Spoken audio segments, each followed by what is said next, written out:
Hello, guys! Bem-vindos ao canal Keep English Around. Hoje nós vamos ter mais uma entrevista. Então, as entrevistas do canal Keep English Around, elas, na verdade, têm o objetivo de conversar, então, com especialistas, com professores, com estudantes de línguas, para falar justamente desse processo de ensino e aprendizagem de inglês. Isso mesmo. E hoje, então, o tema da nossa entrevista de hoje é Nunca é tarde para aprender inglês. Então, para falar então com a gente sobre este assunto, nós convidamos a professora Manuela Souza. Ela vai se apresentar um pouquinho para a gente e conversar sobre alguns assuntos relacionados à aprendizagem, então, de adultos. Olá, sou a professora Manuela Souza. Primeiro quero agradecer o convite, à professora Franciele, à professora Mariana, por terem me convidado para essa entrevista, essa conversa, esse bate-papo sobre educação, né, que muito me empolga e tem me conduzido até aqui na minha profissão também.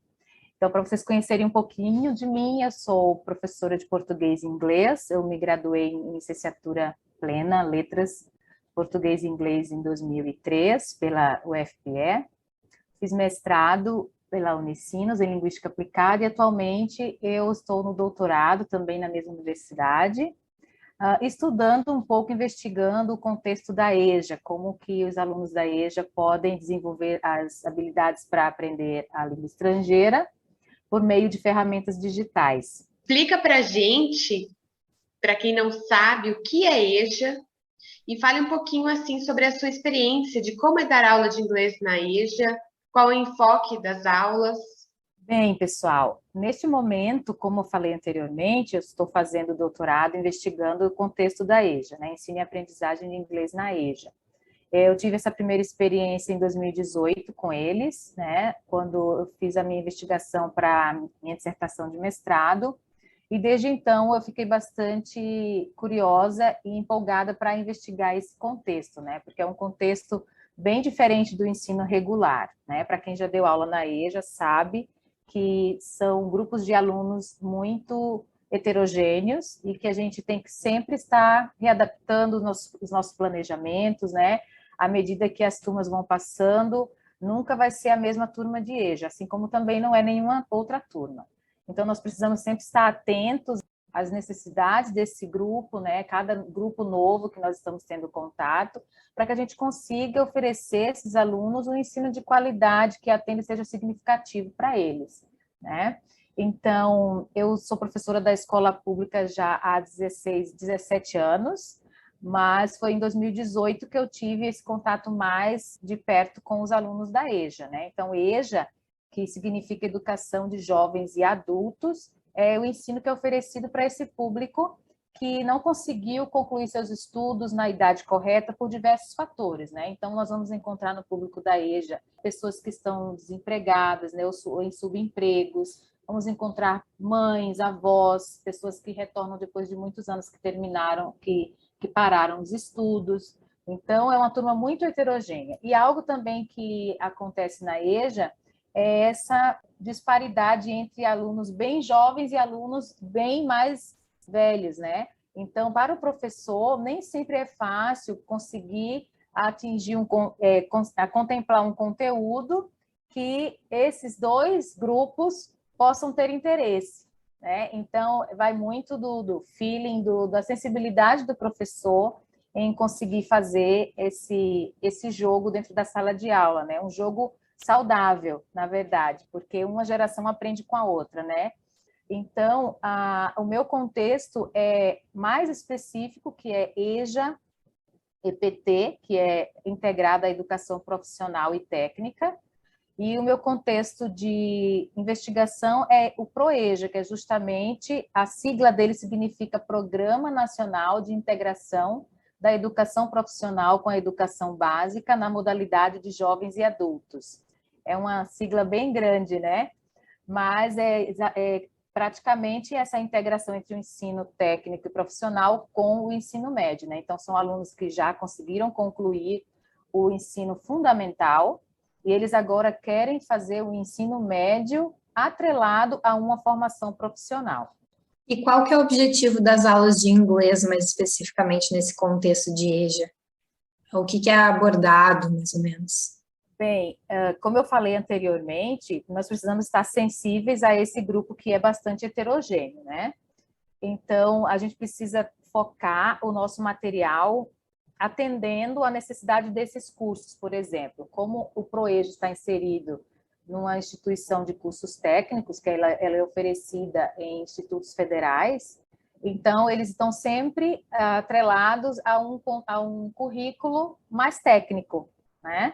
Então, um exemplo que eu posso citar seria, uma vez eu contatei o professor de eletricidade, e aí ele me forneceu um manual de eletricidade. Aquele manual tinha o nome das peças, né? Tinha um guide, né? Como usar, como montar. Então, eu adaptei aquele manual do professor, tirei as cópias coloridas para os estudantes, na época, para que eles pudessem identificar as peças e ler o manual em inglês, né? O manual era todo em inglês, o professor passou para mim o manual em inglês, e aí nós estudamos todo aquele manual, né? E no contexto que eu investiguei também, em 2018, os alunos também informaram que eles precisavam conhecer os manuais, porque geralmente eles viam na língua inglesa, né? E eles não tinham a proficiência de leitura, né? Então, nós tínhamos que atentar para essa necessidade dos alunos, né? Outra experiência também que eu consegui realizar com eles, foi bastante produtiva, foi trazer reportagens que estavam acontecendo no momento. À época, nós estávamos passando pela eleição de 2018, eleição presidencial. Então, eu trouxe tópicos da eleição presidencial que são disponíveis na internet, né, em jornais internacionais, para que eles pudessem ler sobre aquilo, né? Sempre pegando alguns trechos, né? Porque a gente não pode entregar um texto enorme para o estudante com pouco insumo. Então, pegando alguns trechos daquelas reportagens, e eles iam conseguindo identificar coisas que estavam acontecendo no Brasil, né? E identificar palavras até mesmo que, para eles, até aquele momento, eles não imaginariam que seriam próximas, parecidas com a língua portuguesa, né? E daí conseguiram identificar algumas informações em gráficos por causa dessa aproximação com o tema que estava acontecendo no momento no país, né? Então, o nosso enfoque na EJA, eu acredito que outros professores podem fazer também da mesma maneira. Não é uma regra, mas é mais o que eu disse desde o início, né? É você ter a sensibilidade de atender o seu grupo, né?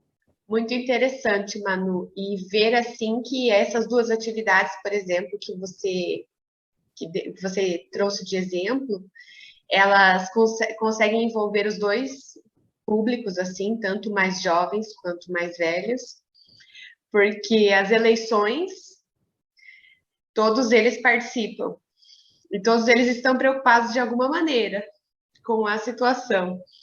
E o manual era o que eles estavam estudando, né? Era o técnico que eles estavam cursando, então é muito interessante. E além disso, ainda é um material autêntico, porque não foi criado apenas para a instrução, para a educação. E então, Manu, acho que eu já sei a resposta, mas qual que é a sua opinião? É possível aprender inglês quando adulto ou é tarde demais?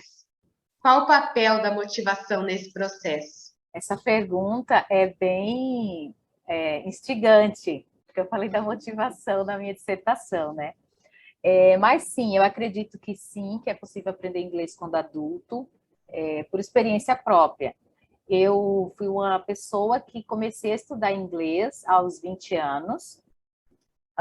Eu nunca havia tido contato com cursos com pessoas estrangeiras, né? Eu procurei o curso de idiomas por causa do vestibular de letras. Eu fiz vestibular para letras. Olha só que curioso. A opção de língua que eu fiz no vestibular era espanhol, porque eu realmente não sabia interpretar, ler textos em inglês. Então, eu escolhi espanhol por ser uma língua mais próxima do português, mas o que eu queria mesmo era ser professora de português e inglês, né? Então, quando eu vi que eu passei lá no vestibular, eu corri para me matricular no curso de idiomas, né? Porque já tinha aquela notícia de que quem entrava em letras já tinha que saber inglês, já tinha que saber falar, porque os professores vão dar aula só de inglês. Então, eu corri, né? E sim, eu aprendi bastante coisa no primeiro semestre. Eu entrei num curso bem intensivo na época, que eram todos os dias. Existem escolas no país que oferecem esse tipo de curso intensivo. E aí, quando eu entrei no semestre na universidade, eu conseguia acompanhar as aulas, mesmo não entendendo tudo, mas eu conseguia acompanhar as atividades, né? E conseguir conduzir o meu curso, né? E a motivação é essencial nesse processo. Para quem está começando, em qualquer momento, a motivação, ela não somente é a força que faz você iniciar algo, como faz você permanecer nesse caminho, nessa jornada de aprender a língua estrangeira, né? Porque é uma trajetória, uma jornada. Nós estamos estudando a língua estrangeira até hoje. Os professores que estão dedicados a ensinar um idioma sabem que a gente não para de estudar o idioma, né? Então, com certeza, a motivação foi o que me impulsionou primeiramente, que era o ser professora. Eu queria atingir o objetivo de ser professora, né? Que é um tipo de motivação, por exemplo, que ela traz à tona o seu desejo de querer aumentar esse seu capital cultural, né? Seu capital para você obter alguma promoção no trabalho ou para conseguir um emprego melhor, né? Então, esse era o meu objetivo, né? Hoje em dia, os estudos sobre motivação já são bastante avançados, né? Existe agora já a noção de investimento, né? Que ele abarca muito mais do que somente, ele não trata a motivação como um traço de caráter. A motivação, ela envolve várias coisas, envolve esse desejo de obter esse capital cultural e simbólico também, né? Então, eu acredito que qualquer pessoa que queira estudar um idioma, uma língua estrangeira na fase adulta, ela é capaz de aprender, né? É só ter essa motivação, né? Procurar definir qual é o seu foco, porque ele vai conduzir você, fazer com que você chegue até o seu objetivo. Muito legal que você trouxe a sua experiência, Manuela. Acho que ficou bem claro, assim, e muito bonito ver essa trajetória, né? E é uma trajetória, como você falou, né? Um processo que a gente estuda até hoje, realmente, né? Mesmo professores de inglês. Essa questão da motivação é super importante ter um objetivo claro, né? Muitas vezes os estudantes acabam se perdendo com esse objetivo muito distante, sem ser muito objetivo mesmo, de ter uma fluência em inglês. Mas é muito mais importante, às vezes, a gente ter um objetivo de, eu vou usar o inglês para quê na minha vida? Vou usar para passar numa oportunidade de emprego, para utilizar no meu emprego, eu vou utilizar para passar no vestibular, eu vou utilizar para ser professor. Então, ter esse objetivo, essa ideia clara, né, vai gerar muito mais motivação e interesse, né? E é possível ter esse investimento, como você falou, né? Agora, a gente gostaria de saber o que pode ser uma crença, uma ideia que pode limitar esse aprendizado. Algum exemplo, alguma ideia de que pode ser uma barreira, que é preciso a gente pensar um pouco mais sobre esse assunto, refletir para conseguir avançar nesse processo de aprendizagem? Boa pergunta, Mari. Eu acredito, assim, que, para mim, a principal barreira que faz com que uma pessoa não consiga aprender o idioma, ou que atrapalha essa pessoa de aprender melhor ou mais rápido o idioma, é a ideia da fala do nativo, né? Porque quando você pensa no nativo americano, nativo britânico, você só está vendo duas variedades da língua inglesa, que é o mesmo que acontece no português brasileiro. Assim como temos variedades do português brasileiro em todo o Brasil, na língua estrangeira é a mesma coisa, né? Então, o aluno inicia aprendendo muito com aquela ideia de que ele vai falar igual ao nativo britânico-americano. E existem vários países que falam a língua inglesa, né? Então, isso é uma barreira, eu acredito, né? Que faz com que aquele aluno fique desmotivado. Ele vê aquela variedade linguística, escuta e talvez ele não consiga de imediato reproduzir, vamos dizer assim, né? Entre aspas, que a gente não reproduz, né? A gente tem a nossa própria marca quando a gente fala, cada um tem a sua marca, a sua identidade ao falar, né? Mas ele imagina que ele vai reproduzir aquilo e não alcança, então ele fica desmotivado, né? Mas os professores também, eles precisam incentivar os alunos a escutarem outras variedades linguísticas, Então, isso é uma barreira para o aluno e também é uma barreira para o professor que deseja que o aluno alcance aquela variedade idealizada, né, do nativo americano ou britânico. Existem tantos outros nativos que podem servir de exemplo. Ou também você pegar pessoas que falam inglês e que não são nativos do inglês, né? Existe aí na internet muita coisa, discurso político, né? Reuniões da ONU, em que várias pessoas discursam na ONU falando inglês que não são nativos, né? Então, é muito interessante se o professor conseguir fazer isso e desmistificar logo no início da aula, desmistificar logo no início do curso que aquele inglês é nativo americano ou britânico, ele é somente dois exemplos do que pode ser, né, uma variedade enorme do inglês que é falado no mundo, né? Então, para mediar esse processo, para essa aprendizagem de outras variedades, existem hoje vários recursos, vocês são uma prova disso, o canal de vocês é uma prova disso, né? Que vocês são professoras de inglês brasileiras nativas, que dão aula de inglês, né? Então, o sotaque também dos professores, ele pode ser imitado pelo aluno, pode ser copiado pelo aluno, né? Então, nós também precisamos ser esse ator de transformação, de agência, para que o aluno também consiga ver na gente essa possibilidade. Ah, meu professor é brasileiro e ele consegue, então eu também posso conseguir. Ele não precisa ser aquele idealizado. Realmente, Manu, nós precisamos superar essa crença de falar como um nativo, de possuir um inglês ideal. E nós sabemos que, assim como outras verdades como essa, elas estão assim, elas são reproduzidas e muito reproduzidas. Muitas escolas de inglês ainda fazem propaganda com base nessa crença. Então, é claro que o nosso trabalho é de formiguinha, mas cabe a nós, professores e estudantes que já estão conscientes desse mito, falar sobre isso, trazer isso para a conversa, para que a gente possa superar um dia esse mito, essa crença. É claro que existem muitos obstáculos, e pensando nisso, Manu, nós queremos saber de você, então, algumas dicas. Quais estratégias você recomendaria para alguém que está começando a aprender inglês? Fran, boa pergunta. Quando eu comecei a aprender, isso lá nos anos 90, até final da década de 90, nós não tínhamos todos esses recursos que temos hoje, né? Então, eu tinha, assim, o trabalho de escutar as músicas e escrever a pronúncia para eu poder cantar a música junto, né?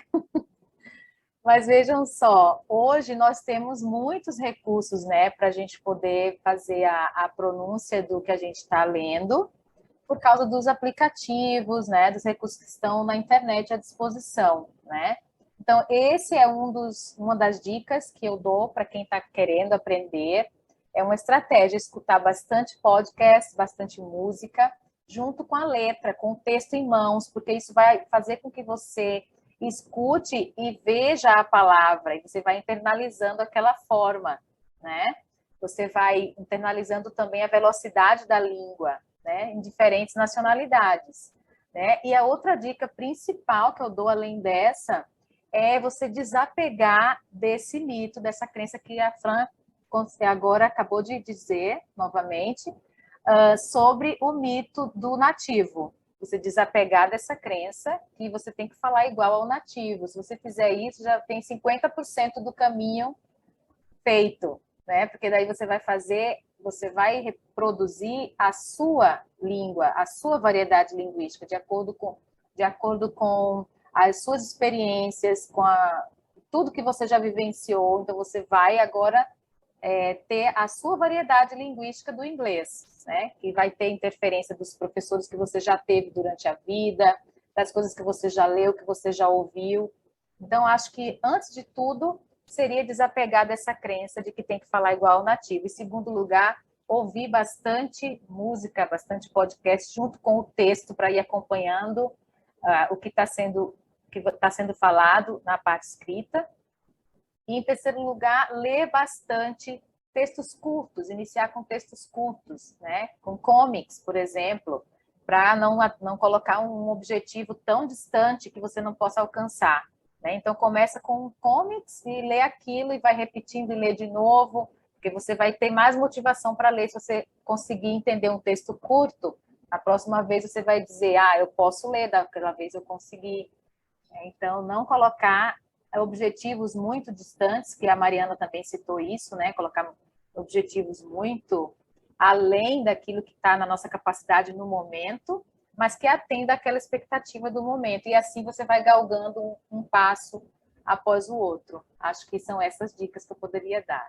Muito bom, Manu. Muito obrigada pelas dicas. Eu acho que traz muito para os nossos ouvintes, nossos professores e também alunos, né, que escutam o nosso canal.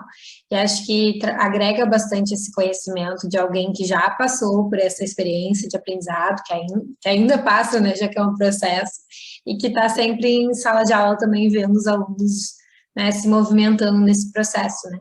E alguém que é também pesquisador, isso é muito importante, né, que é alguém que está sempre refletindo e se movimentando, né, para estar atualizado, né? A gente agradece muito a tua fala aqui, muito por ter aceitado o nosso convite. Trouxe várias reflexões, não só sobre a questão do mito da crença, né, de que não é possível aprender inglês na idade adulta, mas também o mito do falante nativo, a ideia de que o processo, a aprendizagem é um processo para toda a vida e que isso é muito importante a gente prestar atenção, né? É algo a chegar algum dia, né? Uma ideia de um falante nativo, né? Falar igual um falante nativo idealizado. Então, trouxe muitos assuntos para nós refletirmos por aqui. Muito obrigada. Eu que agradeço, viu? Muito obrigada mesmo. Adorei estar aqui com vocês. Um beijão e sucesso no canal. Obrigada, Manu. Bye!